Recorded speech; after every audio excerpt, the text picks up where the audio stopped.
Hello friends, welcome back to the channel. Today we are going to discuss one of the most important Kubernetes topics, that is probes.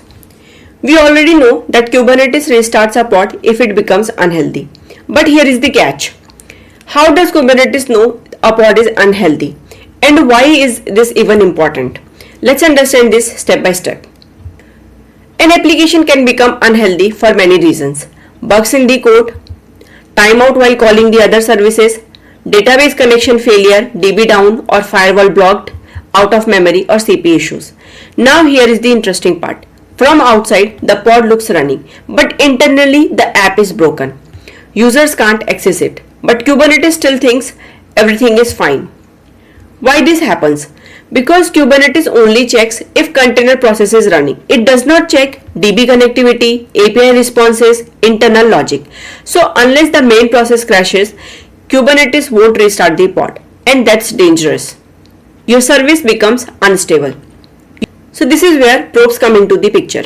Simple meaning of probe is investigation. With probes, we tell Kubernetes, don't just check if container is running, check if my application is actually working.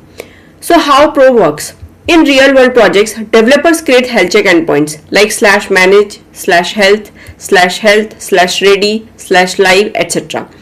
These endpoints return either 200 OK if app is healthy and error if app is unhealthy. Now an important question is, do developers create health check endpoints? Yes, absolutely. Kubernetes does not create them. It only calls these endpoints. In Spring Boot, instead of writing custom code, we use Actuator. And your endpoint becomes /manage /health. So developers create health endpoints, check DB connection or external services and return 200 OK if healthy. And DevOps engineers configure probes in Kubernetes YAML. For example, liveness probe, readiness probe and startup probe. Well, there are three different types of probes that Kubernetes provides. The first one is liveness probe, the second one is readiness probe and the third one is startup probe. Let's learn each of them one by one. First, liveness probe. The liveness probe tells Kubernetes this container needs a restart. For example, imagine your application is stuck in a deadlock or it's running but not responding. In that situation, the liveness probe detects the issue and signals something is wrong and restart the container. One important thing to remember, liveness probe do not wait for readiness probe. If you want to delay liveness checks, you can use initial delay seconds or a startup probe. Now let's see configuration of liveness probe. Here, path. This is your application's health endpoint. Next, port. The port your application is running on. Here it's 8080. Then initial delay seconds. When the container starts, the application needs time to boot. So here Kubernetes waits 30 seconds before starting health checks. Next, period seconds. This defines how often check happens. So here every 10 seconds Kubernetes checks if the app is healthy. So here what's the key difference between initial delay seconds and period seconds? Initial delay seconds used only once at startup. Period seconds used continuously. After the initial delay, checks run every 10 seconds to detect issues like deadlocks. Now let's move on to the next one, readiness probe. Think of readiness probe as a gatekeeper for traffic. It decides whether a pod is ready to receive requests. Sometimes an application needs time to establish connections, load data or warm up caches. During this time, the readiness probe ensures traffic is not sent too early. If the readiness probe fails, Kubernetes removes the pod from service endpoint. No traffic is sent, but importantly, the pod is not restarted. Once the application becomes ready again, it is added back and traffic resumes. Now let's see the configuration of readiness probe.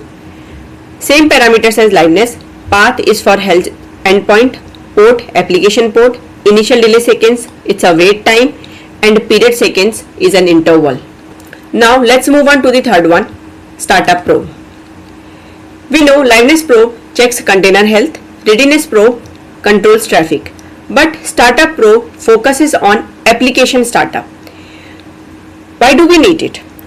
Take a Spring Boot application as an example. These apps can take time to start. Now think about it. If the app hasn't started yet, running liveness or readiness checks doesn't make sense. That's where the Startup Probe helps. It checks whether the application has started successfully. If startup succeeds, liveness and readiness probes begin. If not, Kubernetes keeps waiting instead of restarting too early. This prevents slow starting applications from being killed prematurely. Now let's look at the configuration of Startup Probe. Here, path represents the application's health check endpoint. Port, this is the port on which our application is running. Now the most important parameters here are failure threshold and period seconds. Failure threshold, it defines how long Kubernetes will wait for the application to start. And period seconds, this tells Kubernetes how often to perform the check. And as we know, Kubernetes uses startup probes to protect slow starting containers. So instead of killing the container too early, it gives it enough time to fully start. So how does Kubernetes calculate the total wait time? So here, failure threshold multiplied by period seconds, that is 30 multiplied by 10, which is 300 seconds, equivalent to 5 minutes. So in this case, the application gets up to 5 minutes to complete its startup. Now what happens next? If the startup probe succeeds even once, liveness and readiness probes take over and everything continues normally.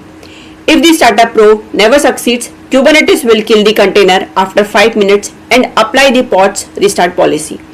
So to summarize, we can say liveness probe restarts container if stuck, readiness probe controls traffic flow, and startup probe handles slow application startup. Now let's understand probing mechanisms in Kubernetes. Kubernetes provides a few basic mechanisms to implement probes. Let's understand them. Let's start with the exec mechanism. Here we tell Kubernetes run a command inside the container, and based on the result, if the command returns exit code 0 means container is healthy. If it returns non-zero means container is unhealthy. Here in this example, we are checking if the database is reachable from the container. If the connection is successful, it means container is healthy. If it fails, container will be unhealthy. Now comes the most commonly used one, that is HTTP. Here Kubernetes makes an HTTP request to your application. Usually this is the health endpoint like /manage/health. How it works?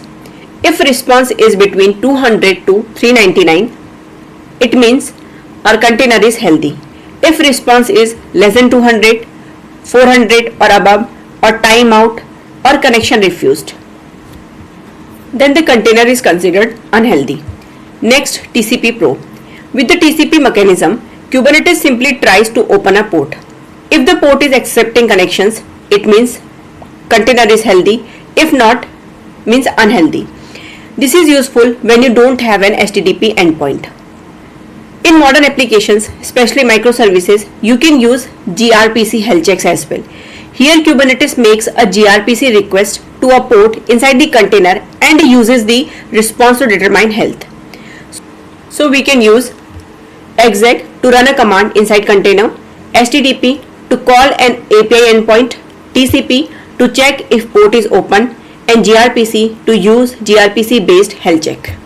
Well, in this demo, we will focus on the HTTP probing mechanism for all the probes, and we will do some hands-on step by step for each probe.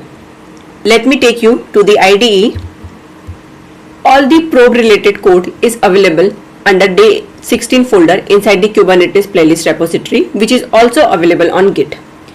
Now before we start, I have already created a Docker image, that is sh students, and the tag is healthcheck-v1. This image includes the health check endpoints.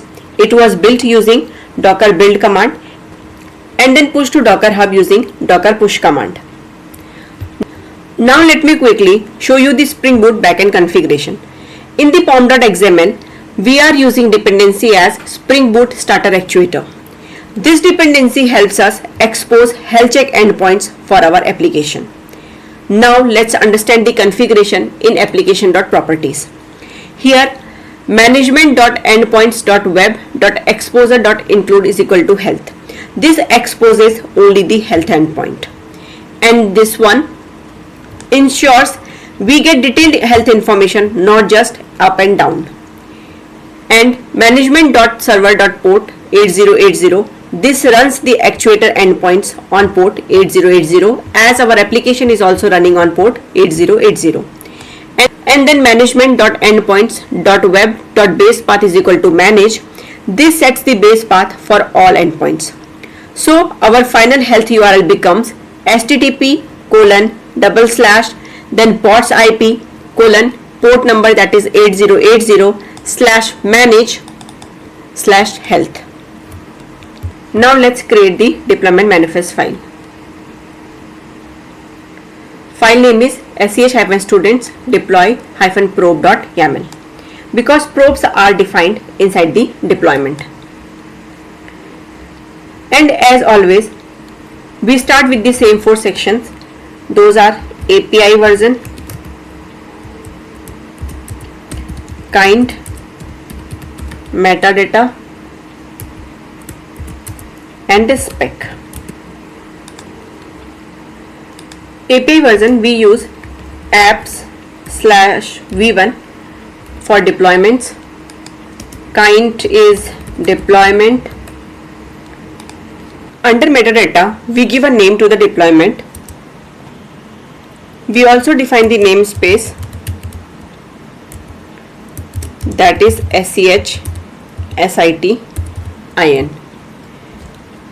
and labels. Type is equal to SCH backend. Labels are simply key value pairs used to identify and group resources. Now under the spec section, we will define replicas 2. This means we want 2 pods running for our application. Then selector, here match labels, type is equal to SCH-backend. Now comes the template section where we define the pod. In simple terms, this is the blueprint of the pod. Whatever we define here is what Kubernetes will create. Here under metadata, labels. These labels must match the selector so the deployment can track the pods. Now inside the pod spec, this is where we define the actual container configuration. Here we are using this image which already has health check endpoints configured and already pushed to Docker Hub. The container port mentioned here is 3000, but remember the application itself is actually running on port 8080 internally. Now need to use config map and a secret for environment variables. In our application.properties of the SH students application, we are using environment variables like DB hostname, DB port, DB password, etc. So instead of hard coding these values, we are using variables. So these values are already defined in the Kubernetes using config map and secrets. Now in the deployment, we will need to use them. So here environment from,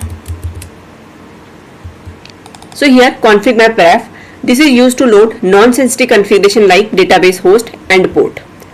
And config map is already created, SH student CM.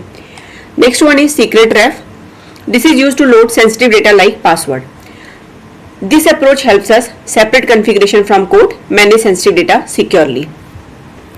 Now comes the most important part, probes in action. Remember, probes are defined at the container level, not at the pod level. And here we have added all 3 liveness, readiness and startup probes. Now let's understand the sequence. If we have defined all the 3 probes together, startup probe runs first. Once it succeeds, readiness and liveness start. Then both run continuously. Startup probe, what it does? This checks has the application started or not. Kubernetes keeps checking using /manage/health. It will wait up to 5 minutes, that is 30 multiplied by 10 and divided by 60, which is equivalent to 5 minutes.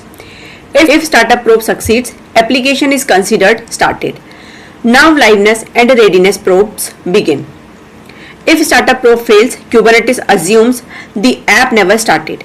Container is killed and restarted based on the restart policy.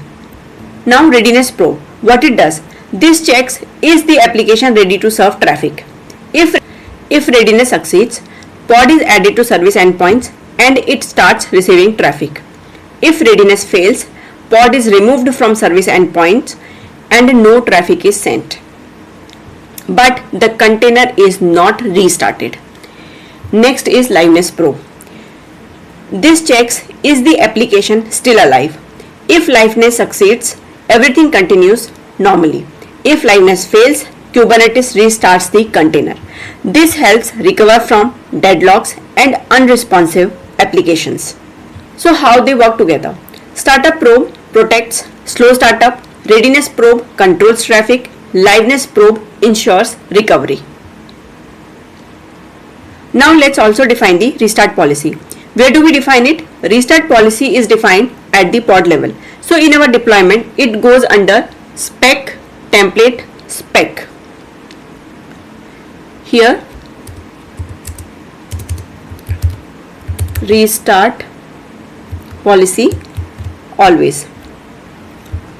Restart policy tells Kubernetes what should I do if the container stops or fails. So available options are always default for deployment. Container is always restarted no matter what. Used for long running applications like web apps. Another option for restart policy is on failure, which means restart only if container exits with error. Not commonly used in deployments. And the one more option for restart policy is never. Do not restart the container, mostly used for bad jobs. Now our deployment file is ready with all the probes. Let's save the changes. Since I am maintaining everything in GitHub, let's check in the changes using git commands. Git add dot git commit -m probes in Kubernetes and git push. So now on Kubernetes cluster, I have already deleted the old deployment and my Kubernetes cluster is up and running with one control plane and one worker node. Now on the cluster, I have already cloned the repository. Let's pull the latest changes using git pull.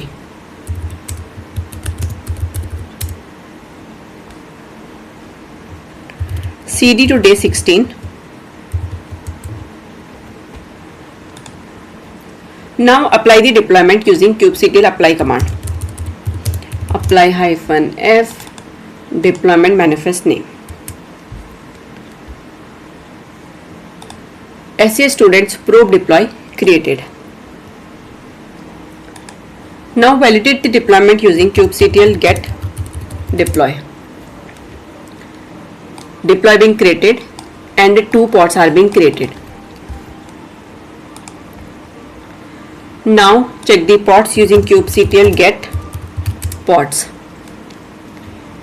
and describe one of the pods using kubectl describe pod and then pod name. Here state is running, ready true, restart count 0. This means the container started successfully, it is healthy and no restarts happened. Now look at the probe.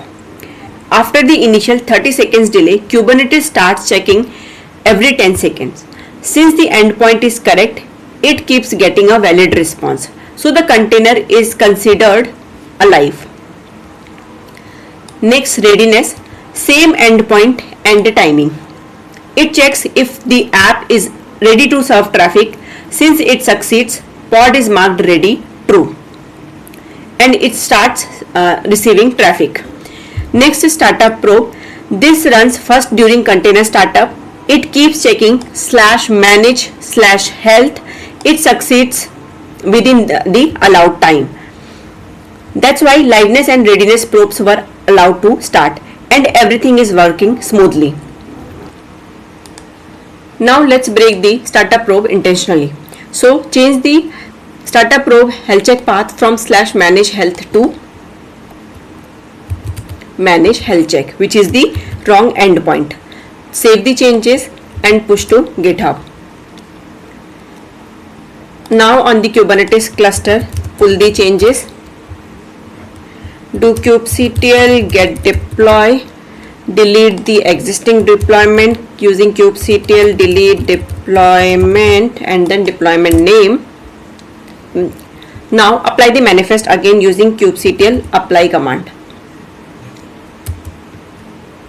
So SEH students probe deploy created. Now do kubectl get deploy and kubectl get pods. So look at this event. Startup probe failed. HTTP probe failed with status code 404. Why it is failing? Because Kubernetes is calling /manage/health check, but that endpoint does not exist. So the application returns HTTP 404. What Kubernetes is doing now? Startup probe runs first. Every 10 seconds, Kubernetes hits the endpoint. It fails with 404, retry again and again. Total retry window based on the configuration, fail threshold is 30 and period seconds is 10 seconds. So total 300 seconds, which is equivalent to 5 minutes. So even though probes are failing, Kubernetes is still waiting for startup to succeed. That's why pod is running but ready is equal to false. Also, liveness and readiness probes have not started yet because startup probe hasn't succeeded even once. So what will happen after 5 minutes? If the startup probe keeps failing, Kubernetes assumes application never started. Container will be killed. Then because of restart policy is equal to always, container will be restarted. So after restart, same cycle repeats. Startup probe runs again, fails again, waits 5 minutes, restart again. This becomes a restart loop. So if you watch the pods continuously, you will notice something interesting.